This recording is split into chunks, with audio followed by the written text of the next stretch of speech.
Hello बच्चों, कैसे हो आप सब? बढ़िया। चलिए, तो अपन ने लास्ट जो नया चैप्टर चालू किया था क्या था? Gauss law and its application. ठीक है, यही तो था आपके पास में। तो उसमें अपन ने फर्स्ट टॉपिक क्या पढ़ा था? Electric flux. ठीक है, इलेक्ट्रिक फ्लक्स को कैसे डिफाइन किया? Number of field lines passing perpendicular to the surface is known as electric flux. देखिए, अब अपन क्या कर रहे हैं, अपन नेक्स्ट पॉइंट ले रहे हैं, बहुत इंपॉर्टेंट है, कंटिन्यूअस चार्ज डिस्ट्रीब्यूशन। क्योंकि इलेक्ट्रिक फ्लक्स और कंटिन्यूअस चार्ज डिस्ट्रीब्यूशन दोनों हेल्प करेंगे किसको समझने में? गाउस लॉ को समझने में, जो कि इस पर्टिकुलर चैप्टर का मोटिव है जिसे समझना हमारा। ठीक है, तो अपन ने देखना है कंटिन्यूअस चार्ज डिस्ट्रीब्यूशन। देखो, ये थोड़ा वर्ड आपको अजीब सा नहीं लग रहा? कंटिन्यूअस चार्ज क्यों भाई? हमने चार्ज को अभी लास्ट चैप्टर में तो बोला था कि क्वांटाइज क्वांटिटी है ना? क्वांटाइजेशन ऑफ चार्ज पढ़ा था, नहीं पढ़ा था? कि चार्ज जो है वो एक एक छोटे छोटे बंडल्स में मान सकते हो आप, छोटा छोटा पॉइंट चार्ज मान सकते हो उसको। फिर यहाँ पे कंटिन्यूस कैसे बोल रहे हो आप?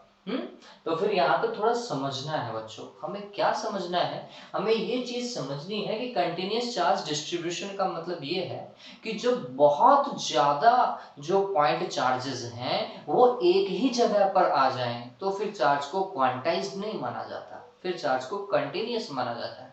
ये बात ध्यान में रखें कि जब हम माइक्रोस्कोपिक में बात करते हैं, माइक्रोस्कोपिक फॉर्म में बात करते हैं, तो फिर चार्ज जो है वो क्वांटाइज्ड है। मतलब एक चार्ज, 2 इलेक्ट्रॉन, 3 इलेक्ट्रॉन, 10, 100, 20, है ना, 200, ये इलेक्ट्रॉन ठीक है, दैट इज क्वांटाइज, डन है इतना काम। लेकिन जब बहुत ज्यादा अमाउंट में चार्ज आ जाए, बहुत ज्यादा अमाउंट में चार्ज का मतलब क्या वो भी समझ लीजिए। हम बोल रहे हैं कि 1 कूलम चार्ज जो है, coulomb is the unit of charge, ऐसा यूनिट होती है। तो जब हम बोल रहे हैं 1 कूलम, तो मैंने आपको ये भी बताया होगा कि 1 कूलम बहुत बड़ा यूनिट है चार्ज का। किसी ऑब्जेक्ट के पास में चार्ज होता है पीको कूलम्स में, नैनो कूलम्स में, माइक्रो कूलम्स में, ऐसा होता है। ठीक है, तो चलिए यहाँ पे अपन उसी कॉन्सेप्ट से समझते हैं कि लेट्स सपोज करो किसी ऑब्जेक्ट के पास में 1 नैनो कूलम इतना चार्ज है। ठीक है, यूनिट नैनो कूलम चार्ज है। अगर 1 नैनो कूलम चार्ज है तो इसमें कितने पॉइंट चार्ज होंगे?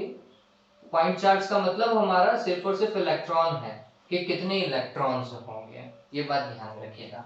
तो इसके लिए मैंने कॉन्सेप्ट यूज किया। क्या कॉन्सेप्ट यूज किया? तो हमने बोला कि वी नो दैट, क्या जानते हैं भाई, कि 1 कूलम में कितना चार्ज होता है भाई, कितने नंबर ऑफ इलेक्ट्रॉन्स होते हैं? तो हमने बोला number of electrons in 1 coulomb कितना भाई? 6.25 इंटू 10⁻18 होता है, नहीं होता? चलिए, अगर 1 कूलम में इतने इलेक्ट्रॉन्स हैं तो फिर 1 नैनो कूलम में कितने होंगे? So number of electrons in 1 nano coulomb कितना हो जाएगा? 6.25 इंटू 10⁻18 मल्टीप्लाई होगा किससे? नैनो से। नैनो का मतलब होता है 10⁻⁹। ठीक है, तो ये कितना हो गया? 6.25 इंटू 10⁻9। It is almost 10⁻10। ऐसा बोल सकता हूँ, ऑलमोस्ट तो बोल ही सकते हैं, ऑलमोस्ट लगा दिया हमने। ठीक है, तो ये कितना है? Almost 10⁻10 electron. सोचो, बहुत ज्यादा है ये। ठीक है, अब इतने सारे इलेक्ट्रॉन्स एक ही जगह के ऊपर आ गए। अब बताओ चार्ज को क्या मानोगे भाई? मैं बोल रहा हूँ कि इसके पास में 1 नैनो कूलम चार्ज है। ठीक है, तो अब इसका छोटा सा भी पार्ट काटोगे तो भी आपको समझ में आएगा कि ये चार्ज इतनी सी जगह पर इतने सारे इलेक्ट्रॉन, मतलब ये संख्या बहुत ज्यादा है बच्चों। ठीक है, तो फिर इस ऑब्जेक्ट के पास में अगर इतना चार्ज है तो इसका मतलब है मैं चार्ज को फिर क्वांटाइज नहीं करूंगा। फिर हम कौन से फॉर्म में काम करेंगे? हम बोलेंगे मैक्रोस्कोपिक फॉर्म में चलो भैया। ठीक है, तो मैक्रोस्कोपिक फॉर्म में इस चार्ज को हमने क्या माना? कंटिन्यूस चार्ज माना। ठीक है, इसका एक कंटिन्यूस चार्ज मानने का एक रीजन ये भी है बच्चों कि अगर मैं इस चार्ज को उस केस में क्वांटाइज मानता तो समझिए 10⁻10 कूलम, सॉरी 10⁻10 इलेक्ट्रॉन्स हैं इस ऑब्जेक्ट के पास में। ठीक, तो इस ऑब्जेक्ट के पास में अगर है और यहाँ पर मेरे पास में इस पॉइंट पी पर मेरे को इलेक्ट्रिक फील्ड निकालना है, तो मैं इलेक्ट्रिक फील्ड कैसे कैलकुलेट करता? तो हम बोलते हैं कि यहाँ पर एक चार्ज होता, उसके कारण इलेक्ट्रिक फील्ड ऐसा, फिर यहाँ पर एक चार्ज होता, उसके कारण इलेक्ट्रिक फील्ड ऐसा, यहाँ पर एक चार्ज होता है उसके कारण इलेक्ट्रिक फील्ड ऐसा। ऐसे सारे इलेक्ट्रिक फील्ड होते हैं। और कितने इलेक्ट्रिक फील्ड होते हैं? 10⁻10 इलेक्ट्रिक फील्ड आपको कैलकुलेट करने पड़ते हैं, वो भी वेक्टर फॉर्म में। ठीक है, अब इतने 10⁻10 इलेक्ट्रिक फील्ड कैलकुलेट करते हैं और फिर उनका वेक्टर सम करते हैं। सोचो, थोड़ा दिमाग लगाओ कि इस पी पॉइंट पे मेरे को इलेक्ट्रिक फील्ड निकालने के लिए क्या करना पड़ रहा था, 10 टाइम्स कैलकुलेशन करनी पड़ रही थी, फिर उसका सम और करना पड़ रहा था। थोड़ा सोचो। हाँ, प्रैक्टिकल सा लॉजिक लग रहा है ये आपको? ये प्रैक्टिकल अप्रोच हो ही नहीं सकती है। तो फिजिक्स क्या चाहती है? फिजिक्स ऐसी अप्रोच बनाना चाहती है जो कि बहुत इजी गोइंग हो, ताकि चीजें सभी को समझ में आए, है ना? यही तो फिजिक्स है कि सभी को समझ में आए कि चीज है क्या। ठीक है, तो फिर हमने यहाँ पे बोला कि इस चार्ज को अब आप क्या न माने, इसे क्वांटाइज नहीं माने, ये मैक्रोस्कोपिक फॉर्म में लीजिए, इसे कंटिन्यूस मान करके चलो। ठीक है, तो उस केस में हम चार्ज को क्या मानते हैं? कंटिन्यूस। कौन से केस में? जब चार्ज जो है many number of charges, है ना, huge amount of point charges are centralized or are at some surface। ठीक है, तो ये ध्यान में रखिएगा। अब ये जो कंटिन्यूस चार्ज सिस्टम है या डिस्ट्रीब्यूशन है, इसके 3 पार्ट हैं। सबसे पहला पार्ट हम बात बता रहे हैं, that is linear charge distribution. Linear charge distribution क्या है? तो फॉर्मूला दिमाग में रखिएगा एंड में जाकर के, तो नाम से वैसे पता चल जाएगा आपको लीनियर चार्ज डिस्ट्रीब्यूशन में कि चार्ज जो है वो लीनियर है।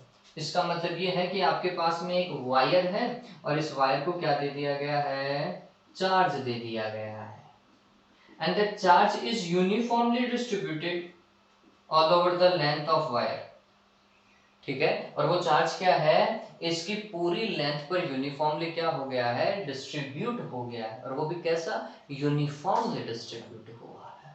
ठीक है, इसका यूनिफॉर्मली डिस्ट्रीब्यूट का मतलब ये है कि अगर मैं यहां से इतना पार्ट काट लूं, मतलब अगर ये 10 सेंटीमीटर का है और 10 सेंटीमीटर के पास में टोटल चार्ज अगर 10 माइक्रोकूलम है, तो इसका अगर मैं 2 सेंटीमीटर अलग से पार्ट कट कर दूं, तो 2 सेंटीमीटर के पास में कितना होगा? 2 माइक्रोकूलम। नेक्स्ट कहीं से भी 2 सेंटीमीटर आप अलग से डिफाइन कर लो, सभी के पास में कितना होगा? 2 माइक्रोकूलम। ठीक है, 1 सेंटीमीटर के पास में कितना होगा? तो हमने बोला 1 माइक्रोकूलम चार्ज होगा। That is uniform charge distribution. ठीक है, कि हर जगह चार्ज जो है वो इक्वली डिस्ट्रीब्यूट हुआ है, ऐसा नहीं है कि एक जगह ज्यादा है एक जगह कम है, ऐसा नहीं है। ठीक है, that is uniform charge distribution. Okay, तो हमने ऐसा बोला कि एल लेंथ का वायर लिया और एल लेंथ के वायर के पास में वो चार्ज जो है वो यूनिफॉर्मली डिस्ट्रीब्यूट हो गया, that is linear charge distribution. जब चार्ज जो है वो कहां पर है बच्चों? लेंथ पर डिस्ट्रीब्यूट होता है ना, तब हम कौन से डिस्ट्रीब्यूशन को पढ़ते हैं? लीनियर चार्ज डिस्ट्रीब्यूशन को पढ़ते हैं। ये बात ध्यान में रखना। ठीक है, तो हमने क्या लिखना है? when charge is uniformly distributed all over the length of a wire, then it is known as linear charge distribution। ठीक है, फिर यहाँ पर हम लीनियर चार्ज डेंसिटी पढ़ेंगे। What is linear charge density? तो ये समझिए, क्या अगर ये एल लेंथ का वायर हमने लिया और इस एल लेंथ के वायर के पास में कितना चार्ज है? क्यू चार्ज है। ठीक, तो हम इस चीज को कुछ ऐसा बोलेंगे, late Q charge is distributed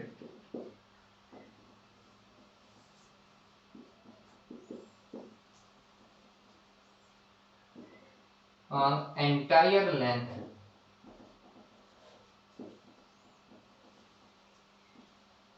of wire। और एंटायर लेंथ को हमने कितना माना?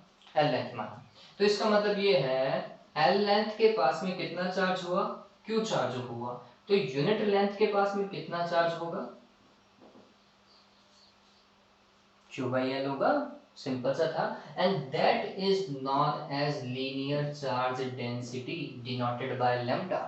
ठीक है, लीनियर चार्ज डेंसिटी को किससे डिनोट करते हैं? लैम्डा से डिनोट करते हैं। कब कैलकुलेट करते हैं? जब वायर के ऊपर चार्ज हो या फिर बिल्कुल लाइन पर चार्ज हो, तब लीनियर चार्ज डेंसिटी की बात की जाती है। किससे डिनोट किया?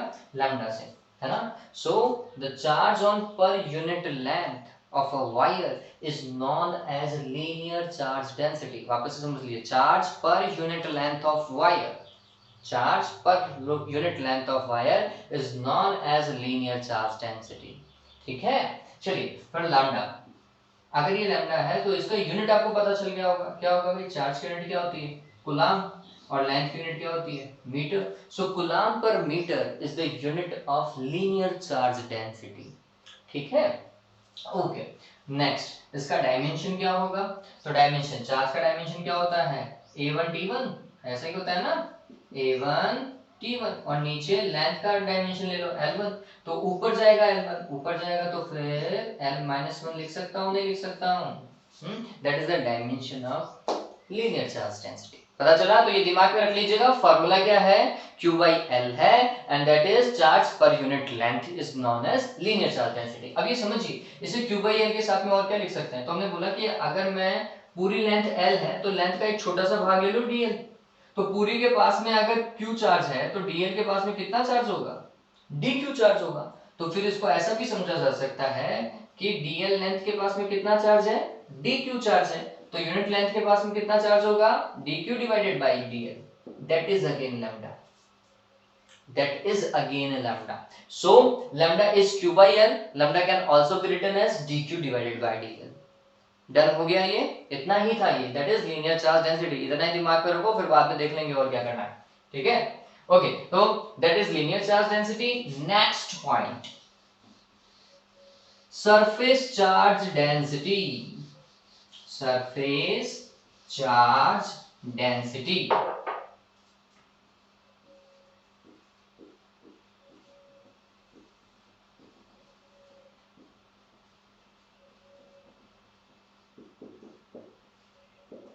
या सरफेस चार्ज डिस्ट्रीब्यूशन।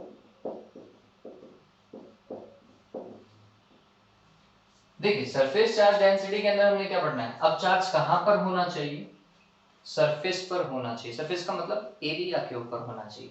जैसे एग्जांपल देखो, कोई कंडक्टर को जितना भी चार्ज दिया जाता है बच्चों, कहां पर जाता है, उसके सरफेस पर जाता है, अंदर नहीं जाता, ये बात ध्यान में रखना, ठीक है। कोई भी शेल लो, शेल मतलब अंदर से खोखला होना चाहिए, है ना, एम्प्टी फ्रॉम इनसाइड, ठीक है।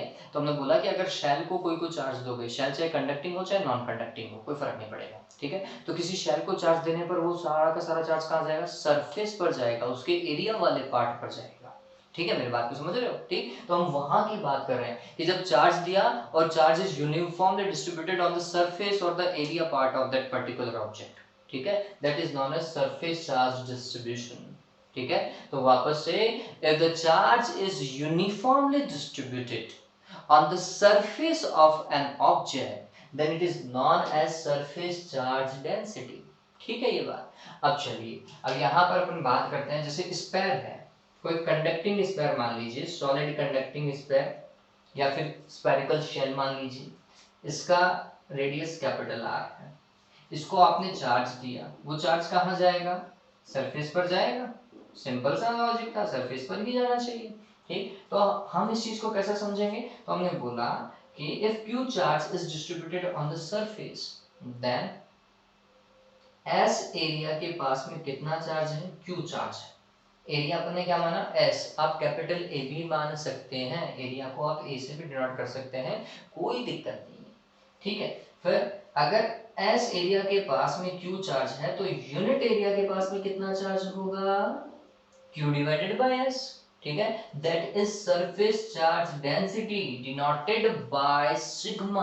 किससे डिनोट कर रहे हैं हम इसको, सिग्मा से डिनोट कर रहे हैं। So the charge on per unit area, ये क्या, इसको कैसे हम पढ़ेंगे, इसको हम लेंगे charge per unit area, charge distributed on per unit area denotes the surface charge density, ठीक है, ये बात चार्ज पर यूनिट एरिया इसे पढ़ा जाएगा, ठीक है। चलिए, फिर इसके बाद में अगर ये ऐसा है, अब समझिए, तो इसकी यूनिट क्या बनेगी, यूनिट क्या बोलोगे आप, तो हमने बोला चार्ज का तो कूलाम और एरिया का क्या होगा, metre square. So coulomb per metre square is the unit of surface charge density. Surface charge density को किससे रिप्रेजेंट किया, सिग्मा से रिप्रेजेंट किया, ठीक है। अब मैं अगर बोलूं कि किसी स्फेयर जिसका रेडियस r है, उसको q चार्ज दिया, तो उसका सरफेस चार्ज डेंसिटी कैलकुलेट करो, तो हमने बोला कि सर फॉर्मूला तो सिग्मा था, सिग्मा आपने कभी बताया था हमें, q डिवाइडेड बाय s होता है, q तो आप बोल रहे हो कि चार्ज दिया है, हमें सिर्फ और सिर्फ s कैलकुलेट करना है। What is the area of this sphere, क्या होगा, 4 पाई r स्क्वायर, हमने लिख लेना है 4 pi capital R square, that is the surface charge density of sphere. ठीक है, ये बात समझ में आई। लेकिन अभी आप इस फॉर्मूले को दिमाग में रखोगे, क्या, Q डिवाइडेड बाय S। ठीक, अब चलिए इसको और कैसे पढ़ सकते हैं, इसे हम ऐसा भी ले सकते हैं कि मैं इसे ऐसा बोलूंगा कि अगर dq चार्ज है ds एरिया पे, अगर टोटल s एरिया के पास में q है तो फिर ds एरिया के पास में कितना होगा, dq होगा। तुमने बोला ds एरिया के पास में कितना चार्ज है, dq चार्ज है, तो फिर यूनिट एरिया के पास में कितना होगा, dq डिवाइडेड बाय ds। ठीक है, that is again surface charge density. बात समझ में आई? तो इसे ऐसा भी लिख सकते हैं, dq डिवाइडेड बाय ds या फिर q divided by s is known as surface charge density. Done हो गया सरफेस चार्ज डेंसिटी। चलिए next and the last one, volume charge density. क्या पढ़ रहे हैं बच्चों हम, वॉल्यूम चार्ज डेंसिटी।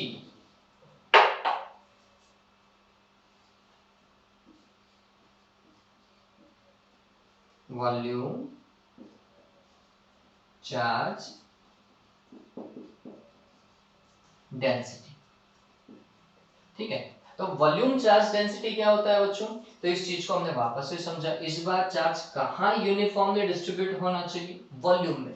वॉल्यूम किसके लिए, वॉल्यूम में कब जाएगा चार्ज, तो हमने बोला कि अगर हमारे पास में नॉन कंडक्टिंग चीज हो, नॉन कंडक्टिंग जैसे एक क्या बताऊंगा ये this is also known conducting, और अंदर से आपको सॉलिड दिख रहा होगा।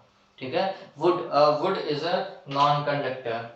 ठीक है, dry would is a non conductor, ये बात ध्यान में रखना। ठीक, तो मैं सिर्फ वुड की बात कर रहा हूँ। तो अगर इसको चार्ज देंगे तो वो चार्ज कहाँ जाएगा, इसके सरफेस के साथ में इसके वॉल्यूम में चला जाएगा। ये बात ध्यान रखना, charge will be distributed uniformly inside this particular cuboid और दिस डस्टर। ठीक है, तो ये बात ध्यान में रखें, जब भी आप किसी नॉन कंडक्टिंग को चार्ज देते हो ना, किसको, नॉन कंडक्टर को चार्ज दोगे ना, तो फिर वो चार्ज कहाँ चला जाएगा, उसके वॉल्यूम में तरीके से डिस्ट्रीब्यूट हो जाएगा, यूनिफॉर्मली डिस्ट्रीब्यूट हो जाएगा। ठीक है, तो if charge Q is uniformly distributed all over the volume of an object, then it is known as volume charge distribution। ठीक है, अब बात करते हैं डेंसिटी की। तो डेंसिटी के लिए हमने क्या समझना है, तो हमने बोलना है कि अगर V वॉल्यूम के पास में कितना चार्ज है, Q चार्ज है, तो यूनिट वॉल्यूम के पास में कितना चार्ज होगा, सेम कॉन्सेप्ट यूज कर रहे हैं। So the charge on unit volume denotes the volume charge density, that is rho. ठीक है, ये बात ध्यान रखिएगा, रो इज क्या, Q डिवाइडेड बाय V। ठीक है, वापस से समझिए, अगर V वॉल्यूम के पास में स्मॉल q चार्ज है, सो the charge on unit volume, ठीक है, the charge on unit volume an object is known as volume charge density। ठीक है, फिर वॉल्यूम चार्ज डेंसिटी को और कैसे लिख सकते हैं, dq डिवाइडेड बाय dv भी लिख सकते हैं। ठीक है, फिर इसे इसका यूनिट क्या होगा, यूनिट देखो, यूनिट क्या हो जाएगी, कूलाम पर मीटर क्यूब, यही तो होगा। ठीक, तो जी ध्यान में रख लीजिएगा, आज के पार्ट में अपन इसी चीज को कंटिन्यू करेंगे और किसी चीज को नहीं पढ़ेंगे, सिर्फ और सिर्फ इसको कंटिन्यूअस चार्ज डिस्ट्रीब्यूशन। तो अपन ने क्या क्या देखा वो समझिए। अपन ने देखा कि सबसे पहले देखा linear charge distribution. Linear charge distribution में हम बोलते हैं कि चार्ज कहाँ जा सकता है, वायर के पास में जा सकता है। किससे रिप्रेजेंट करना है, लैम्डा से। फॉर्मूला क्या होगा, Q डिवाइडेड बाय L या फिर dQ डिवाइडेड बाय dL, ये तो पढ़ेंगे, या फिर coulomb per metre, that is the unit. Surface charge density, surface charge density में चार्ज कहाँ जाएगा, एरिया वाले पार्ट पे जाएगा, एरिया वाले पार्ट पे जाएगा। तो कौन सा एग्जांपल आप ले सकते हो, तो हम बोलते हैं कंडक्टर्स, कंडक्टर सरफेस, या फिर स्फेरिकल शेल। इन सभी में चार्ज कहाँ जाता है, एरिया पे जाता है। किससे डिनोट किया जाता है इसे, सिग्मा से। फॉर्मूला क्या लिखते हैं, Q बाई एस लिखोगे, या फिर बुक्स में Q बाई ए दिया हुआ होता है, या फिर इसे और क्या लिख सकते हैं, dQ डिवाइडेड बाय ds लिख सकते हैं। Then volume charge density, volume के अंदर जाएगा, ये चार्ज कहाँ जाएगा, वॉल्यूम में जाएगा। तो कौन से ऑब्जेक्ट होंगे, तो हमने बोला नॉन कंडक्टर्स होंगे, नॉन कंडक्टर सॉलिड ऑब्जेक्ट, अंदर से भरे हुए होने चाहिए। ठीक है, सॉलिड ऑब्जेक्ट होंगे। किससे रिप्रेजेंट करोगे? तो हमने इसको लिखना है रो से इसे रिप्रेजेंट किया जाएगा। फॉर्मूला क्या होगा? Q डिवाइडेड बाय V होगा। इसका मतलब dq डिवाइडेड बाय dv भी हो सकता है। हो गया? बात समझ में आया? चलो तो आज के लिए सिर्फ और सिर्फ इतना ही है। अपन नेक्स्ट के अंदर पढ़ेंगे बच्चों क्या? Gauss law. ठीक है? ओके, तो अच्छे से पढ़ें।